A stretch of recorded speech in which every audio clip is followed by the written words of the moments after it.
Assalamualaikum warahmatullahi wabarakatuh.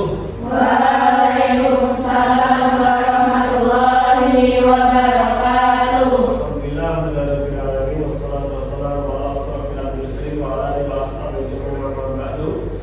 Anak-anak semua di sini Allah Subhanahu wa taala, pada hari ini kita akan melaksanakan pembelajaran yang insyaallah kita akan berfokus kepada dakwah yang temanya menebarkan Islam dengan santun dan damai, tetapi kita fokusnya dalam dakwah. Maka dari itu anak-anak sekalian, silakan nanti salah satu dari kalian atau ketuanya nanti silakan bisa memimpin doa. Doanya silakan bisa dengan dilafalkan, doa belajar Alhamdulillah wa bil Islam bina. Kemudian selanjutnya nanti arahkan untuk melafalkan Pancasila. Begitu ya. Kira-kira ketua di sini atas nama siapa? Siapa? Naila. Oh, Naila. Oke. Mbak Naila, silakan untuk dipimpin teman-temannya. Sebelum memulai pembelajaran pada pagi hari ini, alangkah baiknya berdoa terlebih dahulu. Doa mulai. Bismillahirrahmanirrahim. Amin. Selanjutnya melafalkan Pancasila yang sebaiknya juga dipimpin oleh ketuanya juga. Silakan. Pancasila. Pancasila. Satu. Ketuhanan yang Maha Esa. Ketuhanan yang Maha Esa. Oke, terima kasih untuk Mbak Naila ya, karena sudah memimpin temannya dalam berdoa dan melafalkan Pancasila, terutama untuk meningkatkan religiusitas dan meningkatkan cintanya kita kepada tanah. Amin.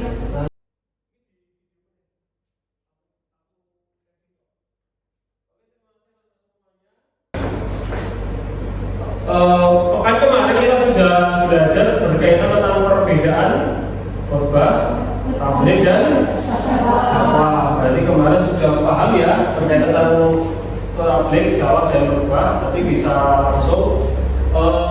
Materi hari ini adalah materi dakwah. Selanjutnya kita menyampaikan tujuan pembelajaran.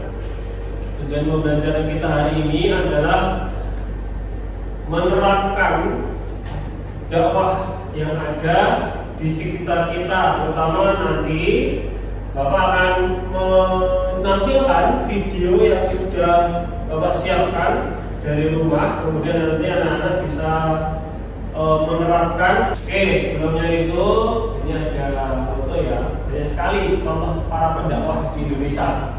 Ini kira-kira yang paling kanan atas siapa nih?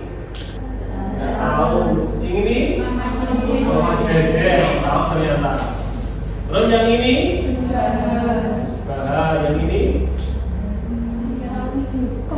Nggak tahu. Apa? Terus yang ini siapa? Ustaz Adi Hidayat. Ustaz Adi Hidayat. Berarti sudah tahu ya semuanya. Dan itu adalah contoh para pendakwah dan masih banyak lagi kan contoh-contoh para pendakwah, ya kan? Maka dari itu jalannya banyak sekali dakwah itu.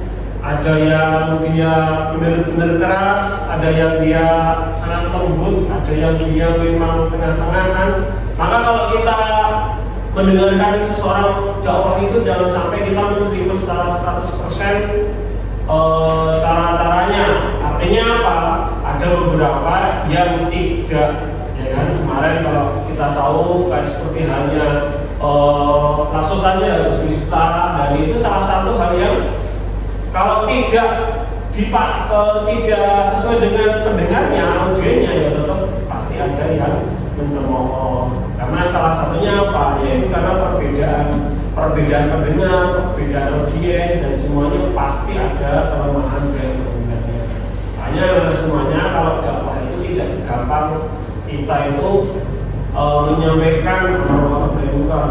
Bahkan sederajat pendakwah saat ini, zaman sekarang ini bahkan banyak sekali rintangan-rintangan yang ada. Gitu ya. Oke, untuk ini nanti silakan ditonton videonya dengan seksama. Sebelumnya itu kira-kira sebelum masuk ke video, bagaimana cara menjaga agar pesan dakwah tetap relevan? Kira-kira dalam ranah dakwah ini anak-anak semuanya pernah berdakwah tidak? Pernah. Dakwahnya seperti apa kira-kira? Dakwahnya seperti apa? Kalau pernah mengajak kebaikan dalam bentuk ajakan, dalam bentuk lisan, berarti ya dalam bentuk lisan, apalagi Mungkin dalam bentuk bersosial media. iya, bersosial media juga. Ada lagi kira-kira dakwahnya selain itu sosial, berarti kalian menyampaikan lewat media. Kalau yang tadi berarti apa? Secara lisan. Selain itu apa lagi? Selain itu biasanya lewat bilhaq. Lanjut. Judulnya apa? Puasa lakukan semua dalam Tuhan. Ketika Allah perintahkan ibadah-ibadah yang lain, itu cukup perintah ayat saja turun. Allah perintah haji, ayat saja turun. Allah perintah puasa, ayat saja turun. Allah perintah bayar zakat, ayat saja turun. Tapi ketika Allah perintah sholat, tak boleh ayat turun.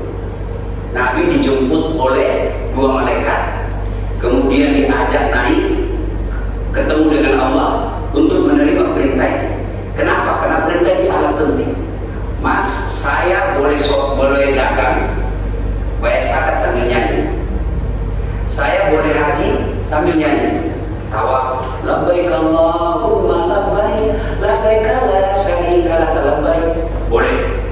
Ya, saya bayar zakat boleh sambil nyanyi. Begadang jangan begadang. Kenapa? Sholat tak boleh. Allahu Akbar.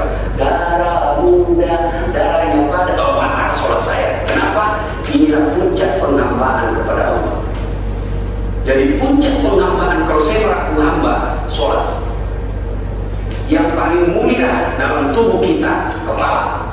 Ada yang bercanda dipukul mataku masih senyum, dorong dadaku masih senyum. Iya, itu ya video yang sudah ditonton. Jadi itu tadi adalah rujukan untuk sholat ya. Jadi tidak hanya dalam ranah kita melaksanakannya, tapi harus memahami apa yang harus kita laksanakan itu. Contohnya sholat itu. Orang-orang itu adalah hanya sholat saja. Hanya untuk bisa dipahami secara baik. Ya. Jadi ini nanti kita membagi kelompok. Jadi nanti silakan berhitung dari 1 sampai 2 bergantian. Kelompok 1 sini, kelompok 2 sana. Oke ya. Oke. Silakan berhitung dari sini. Silakan 1. 1, 2, 1, 2, 1, 2, 1, 2, 1, 2, 1. Oke, kelompok 1 silakan langsung dari sini. Kelompok 2 di sana.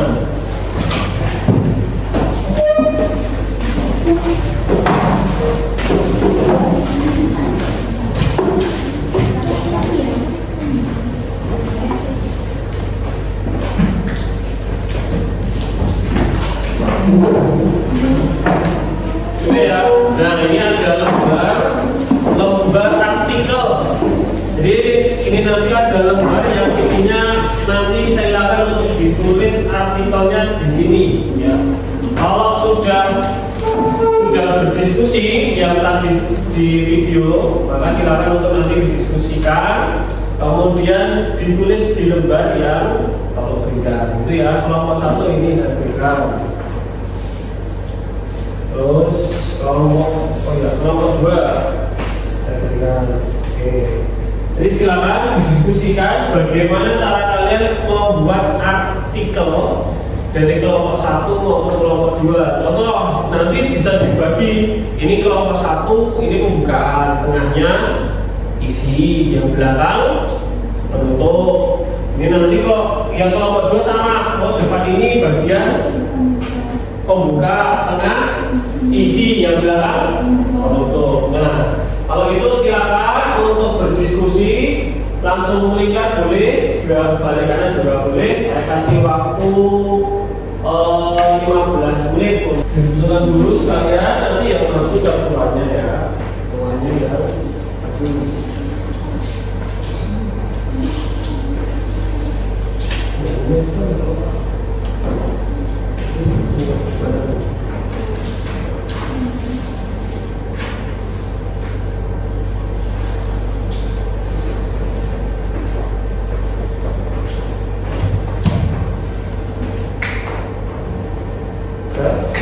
Oke, kalau udah silakan untuk kalau sudah 15 menit silakan untuk kelompoknya untuk menyampaikan. Assalamualaikum warahmatullahi wabarakatuh.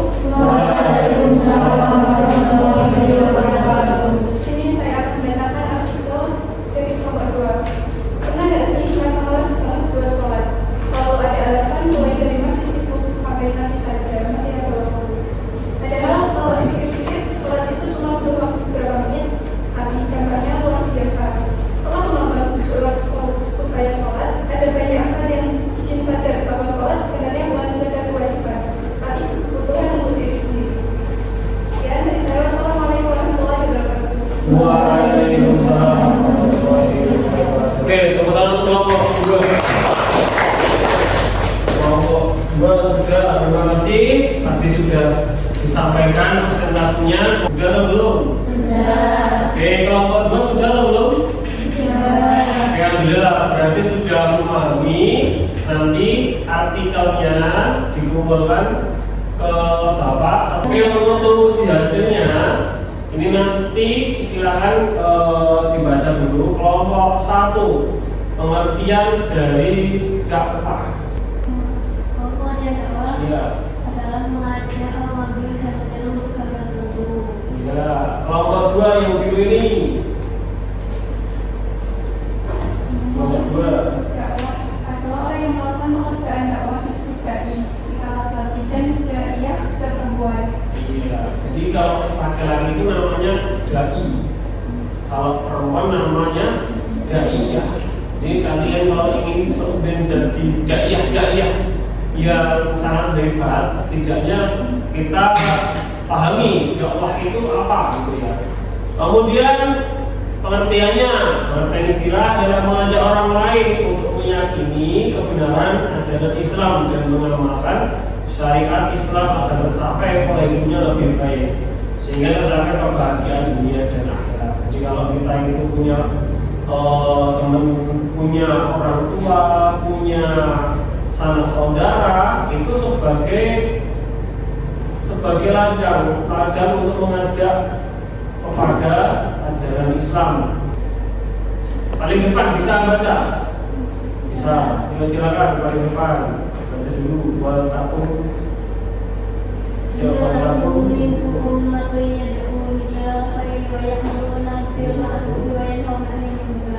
Ya, artinya Dan adalah apa yang adalah kamu sebagai umat yang menyeru kepada kebaikan, memerintahkan kepada yang ma'ruf dan mencegah dari yang munkar.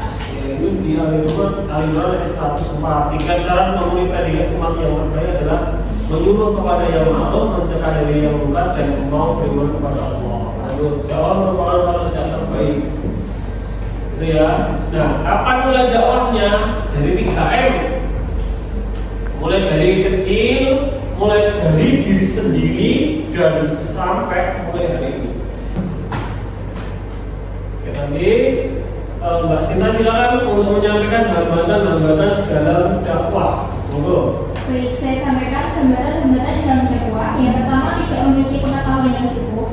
Yang kedua, tidak menyampaikan dakwah dengan tepat. Dan yang terakhir, tidak aktif dalam kegiatan dakwah. Oke, terima kasih. Berarti sudah memahami hambatannya ya. Lanjut. Iya, kita putar. Ini siapa yang bisa? 3 syarat memenuhi predikat umat yang terbaik. pertama, menyuruh kepada yang makruf. Yang kedua, mencegah dari yang munkar. Dan yang terakhir, mau beriman kepada Allah. Oke, betul semuanya ya? Ya. Betul. Yang terakhir.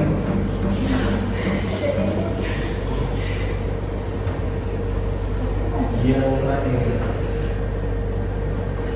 Apa dimulainya dakwah? Dimulai dakwah yaitu mulai dari hal-hal kecil, dari diri sendiri, dan mulai hari ini. Ya itu ya, jadi 3M. Mulai dari yang kecil, mulai dari diri kita, dan yang terakhir mulai dari hari ini. Maka dari itu, anak-anak semuanya, ketika kita berdakwah, tadi yang sudah disampaikan oleh teman kalian, secara tidak langsung sudah memahami. Maka dari itu, terakhir dari Bapak, nanti silakan untuk dikumpulkan apa namanya artikelnya di sini. Kelompok 1 sudah selesai kan tadi? Ya, silakan bisa dikumpulkan dulu di sini. Kelompok 2. Kelompok 2. Oke, terima kasih. Kelompok 2 dan kelompok 1. Kemudian nanti jangan lupa untuk mengerjakan halaman 73. Ini adalah membuat teks kultum, pidato atau sejenisnya. Gitu ya anak semuanya. Terima kasih. Itu ya anak semuanya. Terakhir kita tutup karena sudah selesai.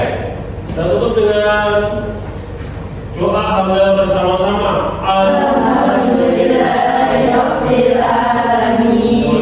Semuanya telah belajar. Silakan untuk bisa istirahat dan langsung kalau nanti ada pertanyaan bisa di lain waktu. Terima kasih. Assalamualaikum warahmatullahi wabarakatuh.